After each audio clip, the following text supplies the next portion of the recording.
Assalamualaikum warahmatullahi wabarakatuh.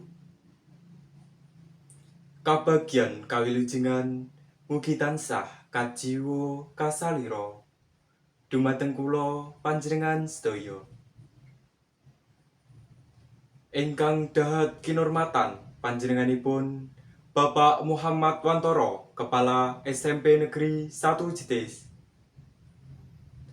Ingkang kula hormati Bapak Ibu Guru Karyawan Karyawati SMP Negeri 1 Jetis. Soho para siswa siswi SMP Negeri 1 Jetis ingkang sutresna. Sumangga langkung rumiyin kula dherekaken munjukaken raos syukur dumateng Allah ingkang sampun maringi kanikmatan satemah. Kula panjenengan sedaya saged kempal wonten papan punika kanthi wilujeng. Bapak Ibu Guru ingkang kula hormati saha para siswa ingkang sutresna. Wonten ing mriki kula badhe ngaturaken sesorah kanthi irah-irahan njagi lestari lingkungan.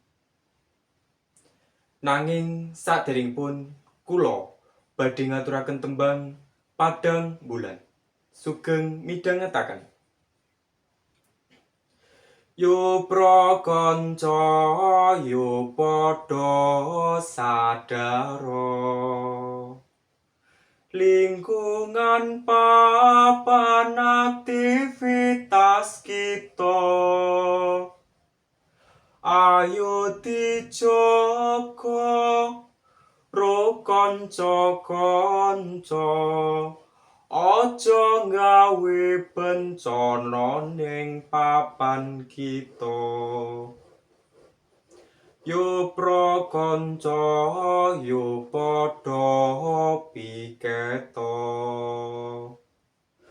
Wiwit saiki aja ngasih lali supaya resik tur tinata karo ben sampah ra dadi ngombro-ombro. Kanca-kanca mangertosa menawi lingkungan punika papan gesang kagem sedaya titah gesang. Mila saking punika kita kedah njagi lestari lingkungan kita supados kita saged gesang kanthi tentrem. Salah satunggalipun cara njagi lestari lingkungan inggih punika karesikan. Njagi karesikan lingkungan saged diwiwiti saking perkawis-perkawis ingkang alit. Ananging katingal awarta saged dipun lampahi. Kados bucal sampah wonten panggenipun. Sawentawis punika kesadaran njagi karesikan lingkungan kita dados pelajar tasih andhap sanget. Dipun tingali saking lingkungan sekolah kita ingkang tasih wonten sampah-sampah ingkang sumebar. Duka punika sampah plastik, daharan lan plastik, unjukan utawi kertas. Monggo sedaya kaluwargi sekolah saking punika sareng-sareng wiwiti njagi karesikan lingkungan. Saengga kita sedaya saged damel suasana ingkang tentrem. Dudutan saking sesorah ing inggih menika dados njagi lestari lingkungan saged dipun wiwiti saking bucal sampah wonten panggenipun.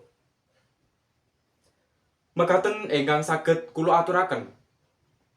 Mugi-mugi migunani dhateng kula panjenengan sedaya. Bapak Ibu Guru ingkang kula hormati saha para siswa ingkang sutresna. Mekaten ingkang saged kula aturaken. Mbok menawi anggen kula ngaturaken sesorah. Wingi wengi bar dolan isuke kloro-loro. Wonten kekirangan kula nyuwun pangapura. Wassalamualaikum warahmatullahi wabarakatuh. Nuwun.